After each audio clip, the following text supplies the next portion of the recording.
भाद्रपद अमावस्या 2025 कब है? क्या आप जानते हैं कि इस दिन पितृ शांति और दान पुण्य का कितना महत्व है? जाने तिथि, पूजा विधि, उपाय और शुभ मुहूर्त। नमस्कार दोस्तों, तो आज हम इस वीडियो में भाद्रपद अमावस्या 2025 कब है, इससे जुड़ी हुई सारी जानकारियों को जानेंगे। भाद्रपद अमावस्या हिंदू पंचांग के अनुसार भाद्रपद माह की अमावस्या तिथि को कहते हैं। यह दिन पितरों की शांति और तर्पण के लिए महत्वपूर्ण माना जाता है। इस दिन स्नान, दान, पितृ पूजन और धार्मिक कार्य करने से पितृदोष का निवारण होता है और घर में शांति आती है। तो चलिए वीडियो को स्टार्ट करते हैं। 2025 में कब है भाद्रपद? तो चलिए जानते हैं। पूर्णिमा तिथि की तरह हिंदू धर्म में अमावस्या तिथि को भी अत्यंत पवित्र माना गया है। भाद्रपद माह में आने वाली अमावस्या की पावन तिथि को भाद्रपद या भादो अमावस्या कहा जाता है। तो आइए आज हम आपको भाद्रपद अमावस्या तिथि के महत्व और इस दिन किए जाने वाले शुभ कार्यों से अवगत कराते हैं। भाद्रपद अमावस्या का शुभ मुहूर्त। तो चलिए जानते हैं भाद्रपद अमावस्या 2025 का शुभ व्रत। भाद्रपद अमावस्या व्रत 23 अगस्त 2025 शनिवार भाद्रपद कृष्ण अमावस्या को मनाई जाएगी। अमावस्या तिथि 22 अगस्त 2025 शुक्रवार को दिन में 11:55 पर प्रारंभ होगी। अमावस्या तिथि का समापन 23 अगस्त यानी शनिवार के दिन 11:35 पर होगा। आखिर क्या है भाद्रपद अमावस्या? भाद्रपद अमावस्या भाद्रपद मास के कृष्ण पक्ष की अंतिम तिथि होती है, जिसे हिंदू पंचांग में विशेष धार्मिक महत्व प्राप्त है। यह अमावस्या न केवल पितरों की शांति के लिए महत्वपूर्ण मानी जाती है, बल्कि इसे स्नान, दान, जप, यज्ञ और तर्पण जैसे कार्यों के लिए भी अत्यंत शुभ माना जाता है। इस दिन सूर्य और चंद्रमा दोनों की किरणें धरती पर नहीं पड़ती, जिससे इसे आत्मचिंतन और आध्यात्मिक शुद्धि का दिन माना जाता है।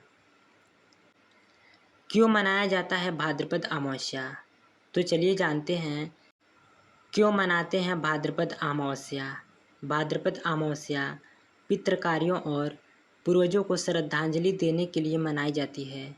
ऐसी मान्यता है कि इस दिन पिंडदान, तर्पण और श्रद्धा कर्म करने से पितर प्रसन्न होते हैं और आशीर्वाद देते हैं और वंशजों की बाधाएं दूर होती हैं।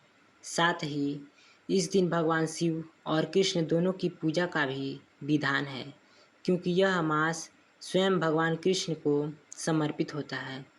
इस तिथि पर कुशा नामक पवित्र पौधे को एकत्रित किया जाता है, जिसे यज्ञों और श्राद्ध कर्मों में उपयोग किया जाता है।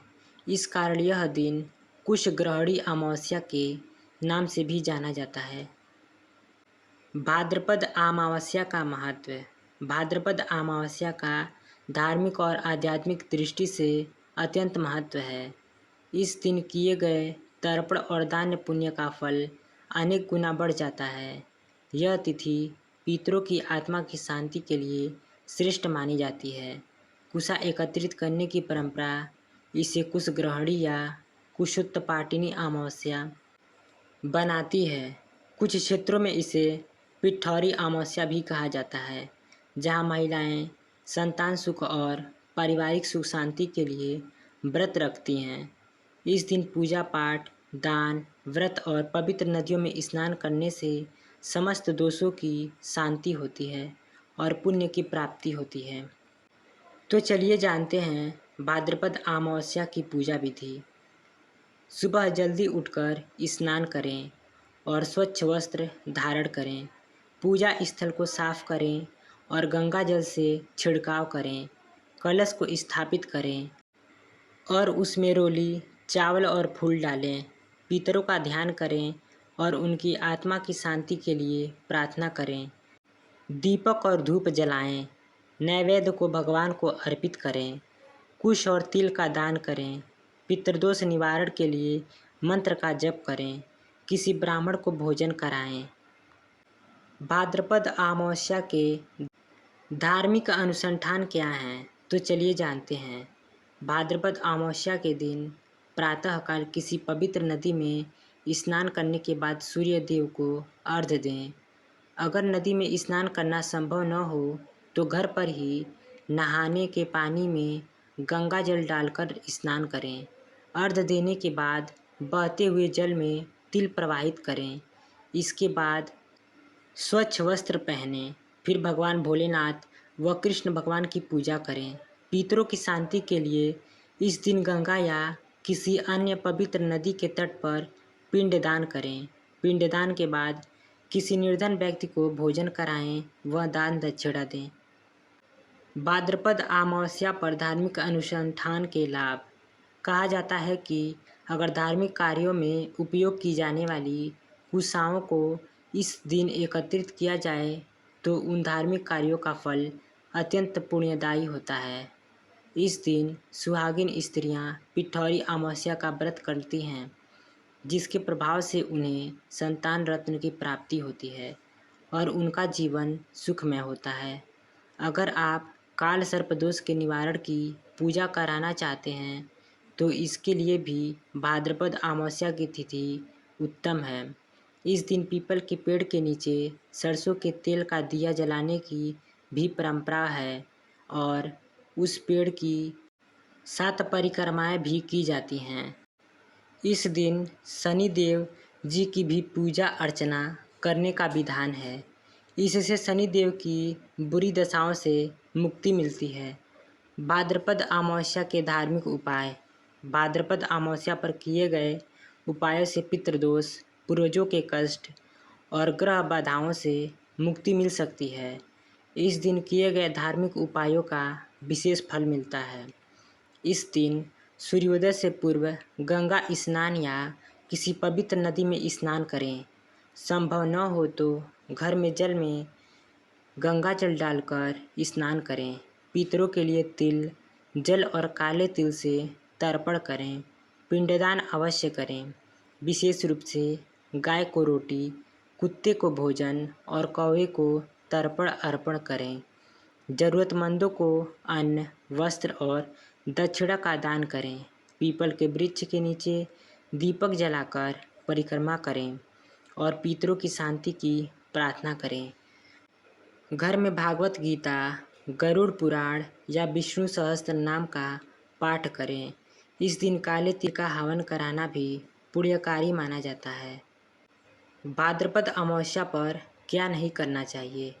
भाद्रपद अमावस्या के दिन सात्विक भोजन करें। इस दिन भूलकर भी मांस मदिरा का सेवन न करें।